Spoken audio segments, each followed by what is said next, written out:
Hello dear students, you are welcome in today's session. Today we will discuss your second chapter from the Flamingo book, Lost Spring, Stories of Stolen Childhood by Anees Jung. तो प्यारे बच्चों, आज हम कर रहे हैं lost spring की summary. पहले आपको थोड़ी इंट्रो दे दें इसकी। लॉस्ट स्प्रिंग जो चैप्टर है वो अनीस जंग की book Lost Spring Stories of Stolen Childhood में से लिया गया है। उनका जन्म रुकेला में हुआ और बचपन हैदराबाद में बीता। She received her education in Hyderabad and in USA. Hyderabad में से और यूएसए में से उन्होंने अपनी शिक्षा प्राप्त की। इस लेसन में she describes the pitiable condition of poor children. वो गरीब बच्चों की दुखदायी स्थिति के बारे में बता रही है। पिटिएबल दुखदायक। Who live in slums. Slums क्या होता है बेटा? जैसे झुग्गी झोंपड़ी वाले हम बोलते हैं, बहुत ही पुअर कंडीशंस में रहना, जो घर नहीं होते एक तरह से। And work hard in dirty condition. उनको गंदी हालातों में काम भी करना पड़ता है, ना केवल वह रहते गंदे घरों में। ऐसे कह लो, घर तो नाम का ही होता है, आगे हम जाकर स्टोरी में देखेंगे। They lost their innocence due to poverty. ज़्यादा गरीबी के कारण उन्होंने अपनी इनोसेंस को खो दिया है, क्योंकि उन्हें एक्सप्लॉइट किया जाता है। दे हैव बीन एक्सप्लॉइटेड वो all sections of society. They want to get out of their family traditions and live a better life. वो स्ट्रगल करते हैं कि हम पिछले काम से बाहर आएं और अच्छी ज़िंदगी जी सकें, लेकिन कई बार हालात उन्हें ऐसा करने नहीं देते। तो इनमें बच्चों की दुखदायी स्थिति को बयान किया गया, जो लेबर में लग जाते हैं, पढ़ाई भी नहीं कर पाते। इसमें दो स्टोरीज़ हैं बेटा। पहले आज हम फर्स्ट स्टोरी को डिस्कस करेंगे, उसकी समरी देखेंगे। दोनों मिलती जुलती हैं, दो बच्चों की अलग अलग कहानी है। तो पहले हम साहिब जो है बच्चे का नाम, उसकी कहानी को पढ़ते हैं।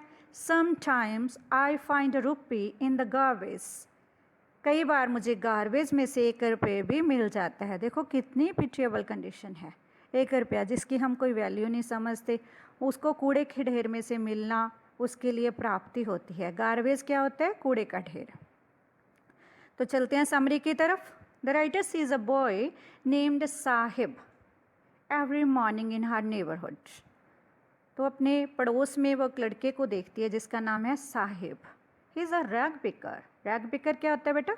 जो कूड़ा करकट टोलते हैं, जैसे गत्ता कागज़ वगैरह इकट्ठा करते हैं, लोहा इकट्ठा कर लेते हैं। Who looks for some coins और other things in the garbage heaps. Coins को या दूसरी चीज़ों को ढूंढते हैं गार्बेज के ढेर से, कूड़े करकट के ढेर में से। Sahib left his home in Dhaka long ago. कहाँ रहते थे पहले वो? ढाका में। When the writer asks the reason of doing this. जब लेखिका पूछती है कि आप वहाँ से क्यों आगे, ढाका से क्यों आगे, बांग्लादेश की राजधानी है ना ढाका, क्यों आगे वहाँ से? He answers that he has nothing else to do. कि उसके पास और कोई काम ही नहीं था, जब चारा ही नहीं था। When the writer asks him about education, जब वो पढ़ाई के बारे में पूछती है, he says that there is no school in their neighborhood, कि नज़दीक कोई स्कूल ही नहीं है। She promises to open a school. वो उसे प्रॉमिस भी करती है कि मैं एक स्कूल बनाऊँ तो वो पढ़ेगा, but later feels embarrassed for not keeping her promise. पर स्कूल बनाना इतना आसान तो नहीं होता ना, उसने तो इजी मूड में कह दिया था। लेकिन बाद में जब वो पूछता है कि आपने स्कूल बना लिया, तब उसे बड़ा एम्बैरेसिंग फील करना पड़ता है। उसे शर्म आती है खुद पर कि उसने अपना वादा नहीं निभाया। जब राइटर उससे उसका नाम पूछती है तो वह बताता है साहिब आलम। बहुत इंपॉर्टेंट टर्म है बेटा, इस नाम में बहुत कुछ छुपा हुआ है, मैं बताती हूँ। He doesn't know what it means Lord of the universe. उस बेचारे को तो ये भी नहीं पता था कि उसके नाम का मीनिंग क्या है। लॉर्ड ऑफ द यूनिवर्स, सारे संसार का देवता, मालिक। देखो, एक तरफ आप देखेंगे कि साहिब बेचारा गरीबी में पल रहा है, और दूसरी तरफ उसके नाम का मीनिंग है पूरे संसार का मालिक। Unaware of its meaning he roams the streets with his friends. इसके मीनिंग को तरफ उसे पता ही नहीं, वो तो गलियों में घूमता रहता है अपने दोस्तों के साथ। They are all barefoot boys. Barefoot हैं सभी के सभी, सभी के पैरों में जूते नहीं हैं। Who appear like morning birds and disappear at noon, जो सुबह दिखाई देते हैं, दोपहर तक कहीं छुप जाते हैं। With some people it is a tradition to go barefoot. वहाँ के लोग पता क्या कहते हैं कि उनके यहाँ तो परंपरा ही है ऐसे पाँवों में बिना जूतों के रहने की। परंतु बेटा कई बार जब हमारे पास कोई चीज़ होती नहीं तो हमें यही एक्सक्यूज़ करना पड़ता है। सभी जगह ये लागू नहीं होता पर यहाँ पर यही लगता है। This is an excuse to conceal their poverty. शायद जो उनकी गरीबी को छुपाने का एक ढंग है। वो इज्जत के साथ रहना चाहते, किससे कहाना भी नहीं चाहते, लेकिन वो ज़्यादातर पैरों में जूते नहीं पहनते। अगर किसी को मिल भी जाएं तब भी वो जूते नहीं पहनते। To know more about the rag picker, चलिए रैग पिकर्स के बारे में थोड़ा और जानते हैं। The writer visits to Seemapuri. Writer खुद सीमापुरी में जाते हैं। सीमापुरी क्या है? A place on the periphery of Delhi, जो कि दिल्ली के पास ही जगह है, थोड़ी दूरी पर है। There lived the migrated people from Bangladesh in 1971. 1971 में बेटा वॉर हुई थी, आपको पता है। तब ना बांग्लादेश से कुछ लोग हमारे देश में आ गए थे, जो सभी यहाँ पर रहते हैं। साहिब इस फैमिलीज अमंग देम, साहिब की फैमिली भी उनमें से है। Seemapuri was then a wilderness. इस वर्ड को ध्यान से समझना। विल्डरनेस, वहाँ पर कोई आबादी नहीं थी, कोई पॉपुलेशन नहीं थी, कोई भी रहता नहीं था। But now there are 10,000 rag pickers. They live in structures. देखो हाउसेज नहीं लिखा लेखिका ने, क्यों? क्योंकि वह घर तो है ही नहीं, बस एक ढांचा सा खड़ा किया हुआ है। किसका? Mud, roofs of tin and tarpaulin. घास फूस की बनी हुई टिन की रूफ्स होती हैं, मतलब कच्चे से घर, झोंपड़ी सी। They have no sewage and drainage, कोई नालियाँ वगैरह का प्रबंध नहीं है, सीवेज नहीं है। They have lived here for more than 30 years without identity. लेखिका के लिखने के समय तक वो 30 ईयर्स से बिना किसी पहचान से जहाँ रह रहे थे। बेटा देखो कूड़ा करकट बीनने वालों की क्या पहचान होती है? No. But they have ration cards that get their names on voters list. उनके पास राशन कार्ड है जिससे उनका वोटर लिस्ट में नाम है। And enable them two by grain, और अनाज मिल जाता है। देखो कैसी विडम्बना है कि वोट तो पा सकते हैं लेकिन उन्हें सुविधाएं नहीं मिली हुई। Food is more important than identity. सचमुच बेटा भोजन पहचान से ज़्यादा वैल्यूएबल होता है, क्योंकि हमारे पेट में अगर भोजन ही नहीं है तो हमने पहचान का क्या कराना है? पहचान कौन सा खाने के काम आती है? भूख मिटाने के काम आती है। Then writer sees a group of women in tattered saris. Tattered, फटी हुई साड़ी में लेडीज़ को देखती हैं, वीमेन को देखती है। She asks them why they left their beautiful land of green fields and rivers. कारण पूछती है कि आपने इतने सुंदर खेतों को क्यों छोड़ दिया? द वीमेन से, if we can feed our families and go to bed without an aching stomach. देखो कितनी सुंदर बात कही है उन्होंने। अगर हमारे परिवार भोजन खा सकते हैं और बेड पे सोने के लिए खाली स्टमक की जगह, मतलब खाली स्टमक के साथ नहीं जाते। एकिंग वैसे तो दर्द की किया हुआ कहते हैं, लेकिन यहाँ पर दर्द की बात नहीं आएगी, लेकिन खाली पेट तो दर्द ही हो गया ना बेटा। We would rather live here than in fields that gave us no green. तो हमें यहाँ रहना पसंद है, उन खेतों में नहीं जहाँ से हमें कुछ नहीं मिलता। अर्थात यहाँ हमें भोजन मिलता है, हमें वही रहना पसंद है। Wherever they find food, they pitch their tents and start living in these transit homes. हाँ जी, इंपॉर्टेंट वर्ड आया ट्रांजिट। यहाँ कहीं भोजन मिलता है वो टेंट लगाते हैं, वही रहना शुरू करते हैं। ट्रांजिट क्यों बोला बेटा? ट्रांजिट होता है एक जगह से दूसरी जगह जाना, कि वो टेम्परेरी घर, जहाँ वो खाना मिलेगा वहीं रहने लगेंगे, वो पक्का घर नहीं है। Children grow up in them, उन्हीं में बच्चे बड़े होते हैं। Becoming partners in survival, important line. Survival में उनके पार्टनर्स बन जाते हैं, अर्थात जैसे कूड़ा करकट को बीनने का काम वो करते हैं वैसे उनके बच्चे भी साथ देने लग जाते हैं। And survival in Seemapuri man means rag picking. Survival के लिए वो क्या करते हैं? Rag picking. इम्पोर्टेंट लाइन है आगे, garbage to them is gold. इसके आधार पर बड़े प्रश्न भी आपको आ सकते हैं। उनके लिए गोल्ड क्या है? गार्बेज, अर्थात उनका तो कूड़ा करकट ही सोना है। क्योंकि बेटा जहाँ से हमें कुछ वैल्यूएबल चीज़ मिले, सोने को हम वैल्यूएबल चीज़ ही तो मानते हैं, उनके लिए तो कूड़ा करकट ही वैल्यूएबल है, जहाँ से भोजन मिलता है। It is their daily bread.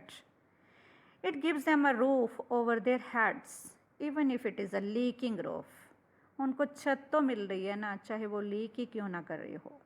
उनको भोजन तो मिल रहा है ना, चाहे भरपेट क्यों ना हो। अर्थात उन्हें भरपेट भोजन भी नहीं मिलता, लेकिन भोजन तो मिलता है ना। I sometimes find a rupee, even a 10 rupee note. Sahib sees his eyes lighting up. देखो कितनी उसकी आंखें खुश होती हैं जब वो कहता है कई बार तो मुझे 1 रुपये और कई बार तो 10 रुपये का नोट भी गार्बेज में से मिल जाता है, तो क्यों ना आएगी उसकी आंखों में चमक। When a child finds a silver coin in a heap of garbage, he doesn't stop scrounging. Scrounging मतलब probing.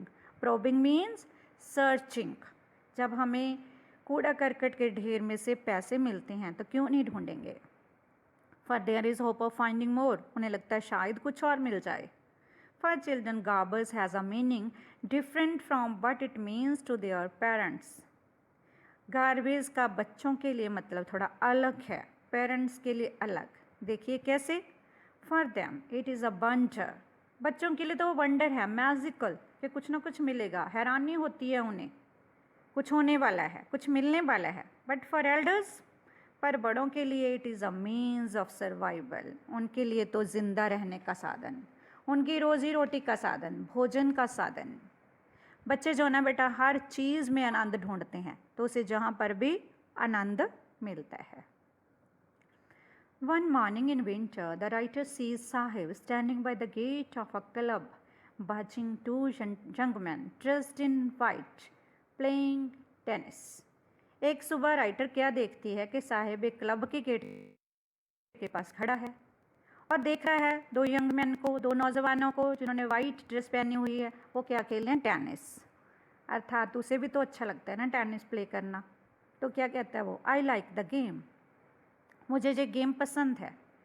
I go inside when no one is around, जब कोई आसपास नहीं होता तो मैं अंदर भी चला जाता हूँ। The gatekeeper lets me use the swing, gatekeeper मुझे अंदर जाने देता है। Saheb too is wearing tennis shoes, Saheb ने खुद भी टेनिस वाले जूते पहने हुए हैं। Someone gave those to him, किसी ने वो दे दिए क्योंकि वो डिस्कार्डेड शूज़ हैं। They are the discarded shoes of some rich boy. Discarded क्या होता है बेटा, जो फालतू हो जाएं, जिन्हें पहन ना रहे हों, हमने घर से निकाल दिया हो। There is a hole in one of them, क्योंकि उसके एक जूते में होल है। और but that doesn't bother Saheb, पर साहिब को इससे क्या फ़र्क पड़ता है। Because who has walked barefoot, जो नंगे पाम चलता है, even shoes with the hole is a dream come true, उसके लिए तो शूज़ पहनना, चाहे वो होल्स वाले क्यों ना हो, उसके लिए तो एक सपना पूरे होने जैसा है। जब उनके पास जूते ही नहीं, तो जूते अगर टूटे हुए भी मिल जाए तो भी उन्हें सपने जैसे लगते हैं। But this game is out of his reach, पर ये गेम तो उसकी रीच से बाहर है। देखो देख कर ही बेचारा अपनी इच्छा को पूरा कर रहा है। One morning the writer see Saheb going to a milk booth, इस घटना जिसने उसकी लाइफ को बदल सा दिया, उस घटना को जानते हैं हम। एक सुबह क्या हुआ, राइटर देखती है कि साहिब एक मिल्क बोथ की तरफ जा रहा है, अर्थात दूध लेने जा रहा है। With a steel canister in his hand, उसके हाथ में स्टील का कंटेनर है जिसमें उसने दूध लेना है। तो क्या कहता है वो राइटर को, I now work in a tea stall, I am paid 800 rupees and all my meals. वो कहता है कि अब मैं एक टी स्टॉल पर काम करता हूँ, वहाँ मुझे 800 रुपीज़ भी मिलते हैं और मुझे खाना भी मिलता है। इस तरफ से तो वो खुश है। The writer sees that he has lost his carefree look of his face, पर लेखिका जो बच्चों के लिए बड़ा गहरा दर्द महसूस करती है, उसने उसके चेहरे से देख लिया कि उसके वो जो पहले वाली मस्ती वाली लुक थी वो खो दी है उसने चेहरे से, क्योंकि अब वो गुलाम हो गया है। The steel canister seems heavier than the plastic bag he used to carry over his shoulder. इस लाइन को ध्यान से सुनिएगा। स्टील का कैनिस्टर उसे भारी लगता है उस प्लास्टिक बैग से जो वह अपने कंधों पर उठाकर रैग पिक किया करता था। कितनी अजीब बात है ना बेटा। अब उसे पैसे ज़्यादा मिलते हैं, खाने को भोजन ज़्यादा मिलता है। पहले उसे खाने को भोजन भी कम मिलता था, पैसे भी ज़्यादा नहीं मिलते थे, लेकिन पहले वो आज़ाद था, अब वो गुलाम है। उसकी मर्जी थी, जहाँ चाहे जाए, यहाँ से चाहे गार्बेज को देखे, कुछ मिले या ना मिले, अब उसे अपने मालिक के हुक्म को मानना ही पड़ेगा। बाउंड हो गया वो। द बैग वाज हिज, देखिए आगे भी बहुत सुंदर लाइनें हैं। बैग जो है उसका था, वो प्लास्टिक का बैग सिर्फ और सिर्फ साहिब का था। The canister is of owner of the tea shop, लेकिन कैनिस्टर जो है वो टी शॉप के मालिक का है। मैंने पहले ही आपको बता दिया कि उसकी लिबर्टी, उसकी फ्रीडम चली गई, अब वो किसी के अधीन है। Saheb is no longer his own master. Saheb अब अपना मालिक खुद नहीं रहा, किसी के अधीन हो गया। तभी तो उसके चेहरे की चमक हो गई। गरीबी के बावजूद उसके चेहरे पे एक चमक थी, केयर फ्री लुक थी, वो अब नहीं है। अब चाहे उसे ज़्यादा मिल रहा है, लेकिन वो अपना मास्टर नहीं रहा। बड़ी अजीब विडम्बना है बेटा इस स्टोरी में से आपने देखा होगा कि इतनी मेहनत करने के बावजूद गंदे घरों में, गंदे कपड़ों में बच्चों को अपनी जीवन यात्रा पर जाना पड़ता है, और फिर भी वो खुश रहते हैं, कोशिश करते हैं कि वो इंजॉय करें इस लाइफ को।